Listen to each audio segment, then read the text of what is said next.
All right, Garrett, we are doing a different series or different style of fishing reports here for Devil's Lake now, which we're gonna do a lot more entertaining as far as video and content and live from the boat. But today and tomorrow is gonna be pretty windy, so we figured that we'd do it this way and have you have you tell us what's going on. I know that we're starting to get into the tail end of the fishing season, but you guys are gearing up for a lot of different things and Let's uh let's hear what you got going on here, boss. Who are you? What's going on out there?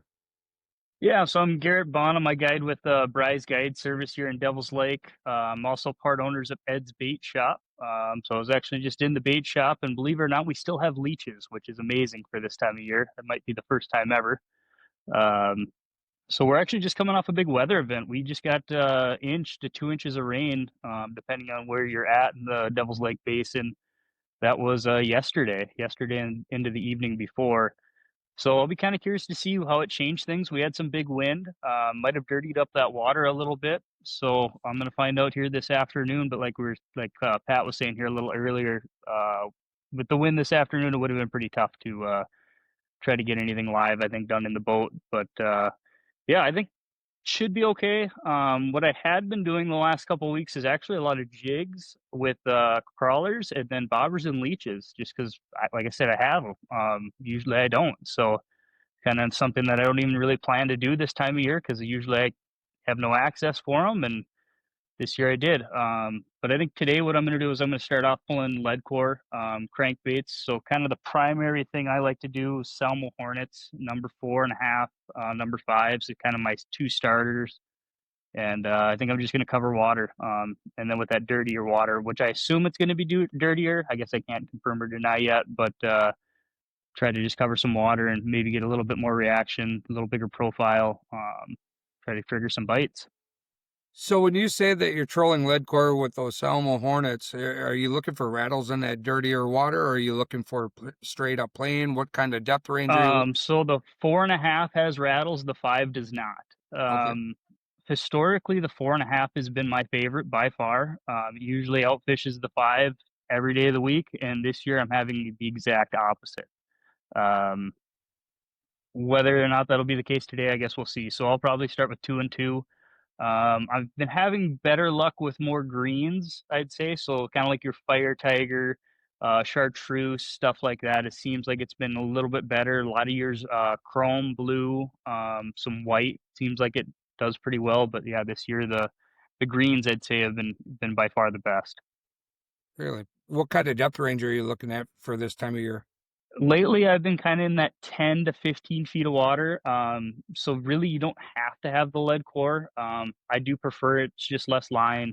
You don't have to worry about letting out 115 feet of line. Now I'm only letting out about 50 to 65 really. So works out a little bit better. Don't have to reel the fish in as far. Sure. So you're primarily running what, two color lead core then? Yeah, so so that ends up being, yeah, 55 feet back, 65 feet back. So yeah, it'd be Okay. generally in there. Gotcha. Okay. And then you usually put a lead on as far as going from the lead core to the bait, right? Yep. So I do a 9 foot fluorocarbon leader is what I use. This year I tried something a little bit different. I actually went to the 27-pound lead core. I learned something new this summer. I assumed that the 27-pound and the 18-pound would have different dive charts, but they don't. They're the same. Really? Um, so I thought, well, we do have a lot of snags out here in Devil's Lake, so might as well have the power and try to rip some stuff out. So I run the 27 to a 15-pound fluorocarbon. Okay. And what I guess your lead line, what size or what pound test do you run on that? Just the 15-pound fluorocarbon. Gotcha. All Yep. right. Perfect. And then are you finding these fish holding the structure? You're talking about a lot of snags and all that other good stuff. Are you running road beds? Are you running the transition areas by the bridges? Where are you targeting right now with the cranks especially? A lot of structure. And even with the jigs and the bobbers, I was fishing structure. Some of it very, very tight, actually, to the size of some of the stuff it was so tight where the boat barely even fits on it. One side of the boat would catch all the fish, and the other side wouldn't catch hardly anything, just with how tight the structure was. But yeah, definitely seeing the fish on rocks, in trees, on top of roads, and then current areas definitely are starting to produce. So some of the guys are really doing well at the bridges, also. Okay. So this time of year, you also have waterfall hunters, right? Yep. They're coming out, and the girls, and they're doing that. Matter of fact, we're packing up and we're coming out next week and stuff. But the reason I ask that is if we pack some rods and we don't have the ability to get in boats, just like a lot of the hunters that are coming out right now, and they're going to be targeting mostly waterfall, but a lot of times that waterfall hunting is down, by noonish. And what do you do all afternoon before the birds start flying in the afternoon for scouting for the next morning? Is there a possibility or an option to do some shore fishing while I'm out there, this time of year? Oh, for sure, for sure. One of our actual part-time guides, I ran into him the other day. He's been doing more shore fishing than he has been in his boat. So if that tells you anything, Hmm. bring some rods. So what he's been doing, jigging a crawler, and he's been in one of the current areas, and he's just laying that jig on the bottom. And he said, you just get back, set your rods out, and just wait, because they're just picking it right up off the bottom. And he's been doing quite well.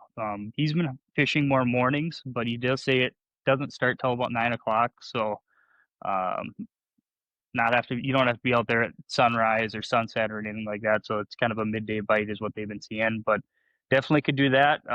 Could throw some jigs and plastics. Could lay a leech on the bottom. There's a lot of opportunities out there right now. The weeds have definitely grown up, so you can't fish quite anywhere like you can in the spring. So you got to kind of pick and choose on where you're at and trying to find that nice clean area. Yeah, definitely bring the rods. There's a lot of opportunity this time of year. Perfect. And if we swing through over at Edge, we can grab some crawlers and some leeches. Hopefully there'll be some left. I think we still do. Yeah. I looked into the tank, and there's still probably another 10 pounds in there. So I Okay. I think we'll have leeches through October unless we get some mad rush.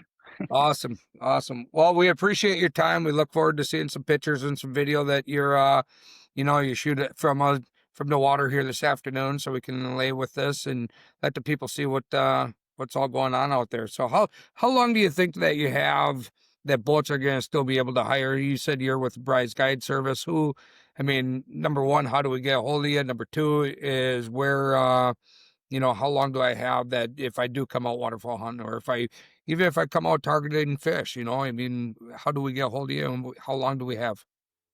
So you can go right onto our website, brydesguideservice.com, and you'll talk to Mark Bride. He can line everything up for you. And honestly, we're pretty flexible this time of year. The group I have this afternoon and possibly tomorrow afternoon, weather dependent, they're here duck hunting. So they're duck hunting right now. Once they get wrapped up, I'm waiting for a text. I'll go pick them up, and then we'll head out for a couple hours this afternoon. And that is really kind of honestly what I'll probably be doing for basically the next month, weather dependent. Last year I went into November, doing the same thing. We've gotten snow the third week of October and shut the whole thing down too. So I think you'll see a solid month of it. And like I said, if you want to do something last minute, you wake up in the morning, the weather's beautiful, ducks fly good, and you guys are done early. Honestly, we could probably get you out that afternoon, even that short of a notice. So feel free to call. The worst thing we can say is no, but we got a few guys on standby that are ready to go. So we're available. Check us out Awesome. next month, possibly even into November. Just kind of see what that weather does. But I see our bite continuing to be well. That's awesome. One last thing before I leave, just because I'm a waterfall hunter as well. How is the bird hunting out there right now? So personally, I haven't been out myself. Talking to a few guides that have been out, and I'm kind of hearing mixed reviews. Some guys are saying it's a little bit tougher. Definitely not as many young birds as what there has been the last few years. Maybe the hatch wasn't quite as good, which is what they were saying all summer long. So Hmm. you can kind of believe that. But there is some birds around, and with all this rain, there's going to be a little more sheet water, and I think there's going to be some opportunities here, and we got some cold weather. It was borderline freezing here this morning, and it's going to be the same tomorrow morning. So should start pushing some birds around and hopefully get that flight rolling. Awesome. Awesome, awesome.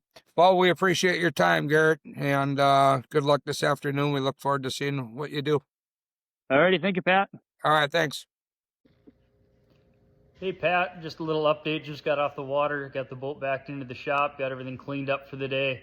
So we ended up changing it up a little bit. We actually ended up doing bobbers and leeches and jigs and crawlers. So we used an 1/8 ounce jig, just bounce that off the bottom with a half a night crawler, and then bobbers with leeches, bare hooks, and small jigs. Equally did about the same. I did notice that we did much better on the bobbers when they were closer to the bottom. So I had one bobber that I had set for probably about a foot off the bottom. It wasn't getting any bites, and I ended up making that lead about 6 inches off the bottom and immediately started catching fish. I bet that caught the next 5 fish. So worked out pretty well. We were actually on a main lake point that comes off. We were sitting about 22 feet of water, and the fish were there. There were some rocks underneath us, and they just kind of came in waves. So we'd have nothing for, probably about 10 to maybe 15 minutes, and then we'd get 1 to 5 bites. So things were pretty steady. I was impressed with how everything worked out, and we ended up getting a full limit. We ended up getting our 20 walleyes. So thanks again. Here's your update.